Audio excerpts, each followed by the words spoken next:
Hello dear student, स्वागत है आप सभी का बायो रूट्स में। आज हम डिस्कस करने वाले हैं विडाल टेस्ट के टॉपिक को। तो with this hope that you all are doing well in your study. आओ शुरू करते हैं अपना आज का ये वीडियो लेक्चर। देखिए, विडाल टेस्ट को यूज किया जाता है टाइफॉइड फीवर को डिटेक्ट करने के लिए। अगर किसी व्यक्ति को टाइफॉइड है तो इसका डिटेक्शन हम विडाल टेस्ट से करते हैं। बिल्कुल एलाइजा की ही तरह ये रिएक्शन भी बेस्ड है एग्लूटिनेशन के ऊपर। तो विडाल टेस्ट जो हमारा है, इसके अंदर हम सबसे पहला पॉइंट ये लिख सकते हैं कि it is based on agglutination reaction. अब एग्लूटिनेशन का मतलब हम सभी जानते हैं, खून की तरह जो थक्का जमता है, क्लॉटिंग होती है, उसे क्या कहा जाता है? एग्लूटिनेशन। इसी के लिए दूसरा शब्द हम जो यूज करते हैं वो क्या है? हमारी क्लॉटिंग। तो क्लॉटिंग होगी अगर हमारे टेस्ट में, यानी कि हमारा जो पेशेंट है वो सफरर होगा, उसके अंदर विडाल टेस्ट जो है वो सक्सेसफुल हुआ है और उसको टाइफाइड बीमारी है या टाइफाइड का फीवर है। अब एग्लूटिनेशन किस किस चीज की होगी, किन चीजों के अंदर थक्का जमेगा? तो एग्लूटिनेशन रिएक्शन ऑफ एंटीबॉडी जो कि दो होंगी, या तो हमारे पास H एंटीबॉडी होगी और या तो O एंटीबॉडी होगी, जो कि हम यहां देख सकते हैं। H antibody and O antibody, ये दोनों एंटीबॉडी एक पेशेंट के अंदर तब बनती हैं जब उसकी बॉडी में टाइफॉइड का सिम्टम होते हैं, वो ऑलरेडी इन्फेक्टेड होता है टाइफॉइड से, ठीक है। और साथ में किसके साथ में इसका एग्लूटिनेशन रिएक्शन होगा? तो सीरम से। एग्लूटिनेशन रिएक्शन दो चीजों के बीच में होगा। एक होगा हमारी एंटीबॉडीज जो कि हैं antibody H and antibody O। ये रही दो एंटीबॉडीज। ये एंटी H एंटीबॉडी है जो किसके साथ फिट हो जाती है? हमारी H एंटीबॉडी के साथ। ये एंटी H है। एंटी H यानी किसके अगेंस्ट काम करने वाली? H के अगेंस्ट। ऐसे ही एंटी O किसके अगेंस्ट? एंटी O के अगेंस्ट। तो इस टॉपिक के बेस में हम इसको शुरू करते हैं। देखो, अब अगर मैं इसको पहले रफ कर लेता हूं। देखो, सबसे पहली बात कि हमारे पास में इलाइजा की ही तरह विडाल टेस्ट को परफॉर्म करने के लिए एक किट आती है जिसका नाम है विडाल किट। और इसके अंदर हमारे पास में एक प्लेट मिलती है, वही शीशे की प्लेट होगी या आपको प्लास्टिक की भी मिल सकती है। और इसके अंदर दो सांचे गड्ढे बने होते हैं जिसके अंदर हम सीरम और एंटीबॉडी को ड्रॉप करके देखने वाले हैं। ना, सबसे पहले क्या करना है हमें? पहला स्टेप ये है, हमें कलेक्ट करना है serum. Collect serum from patient. कैसे कलेक्ट किया जाएगा? सिंपल सा है, उससे थोड़ा सा ब्लड निकालना है, टेस्ट ट्यूब में लेके डालना है। तो जो ब्लड होगा वो टेस्ट ट्यूब में आएगा। इसका करवा देना है सेंट्रीफ्यूगेशन। जब इस ब्लड का हम क्या करवाएंगे?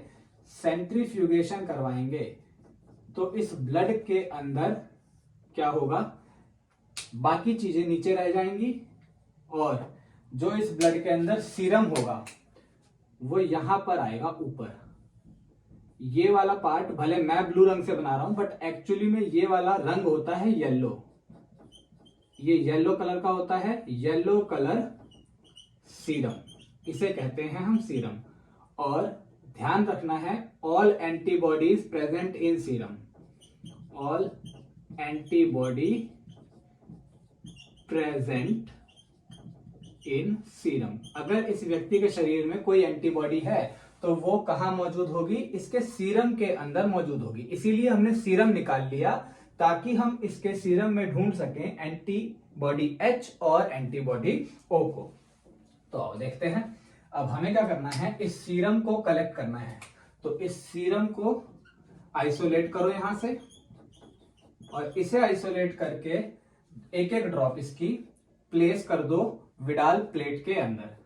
Place a drop in test plate. अब जो टेस्ट प्लेट है हमारी, उसको हम यहां पहले ड्रॉ करते हैं। देखो, ये हमारा एक टेस्ट प्लेट है जिसके अंदर हमने एक एक बूंद क्या रख दिया है? आइसोलेटेड सीरम, ठीक है। दोनों में एक एक बूंद क्या रखा है? Isolated serum.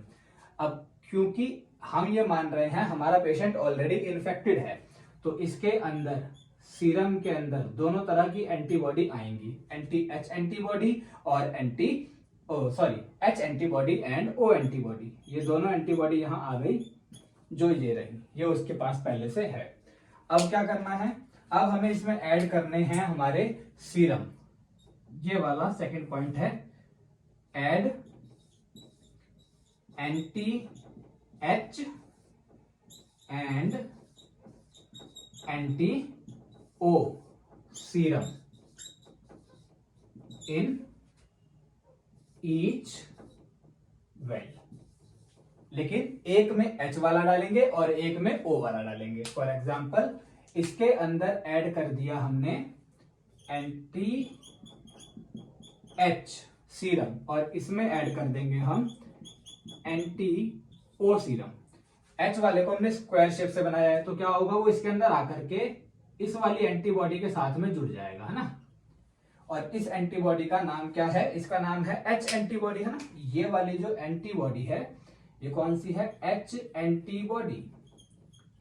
तो हमारी जो टेस्ट किट का पहला वाला फर्स्ट वाला वेल हम मान रहे हैं, इस वेल में एग्लूटिनेशन हो जाएगा, ये थक्का जम जाएगा, क्योंकि इसमें किसका एग्लूटिनेशन हुआ है, H एंटीबॉडी का। किसके साथ हुआ है, एंटी H सीरम के साथ। ऐसे ही इसके अंदर जो हमारा सेकंड वाला वेल है, इस सेकंड वाले वेल के अंदर हमने क्या ऐड किया, एंटी O। एंटी O को हमने ट्रायंगल की तरह बना रखा है, तो एंटी O सीरम यहाँ पे आके ब्लॉक कर देगा इस एंटीबॉडी को, जिसका नाम क्या है, इसका नाम है हमारा O एंटीबॉडी।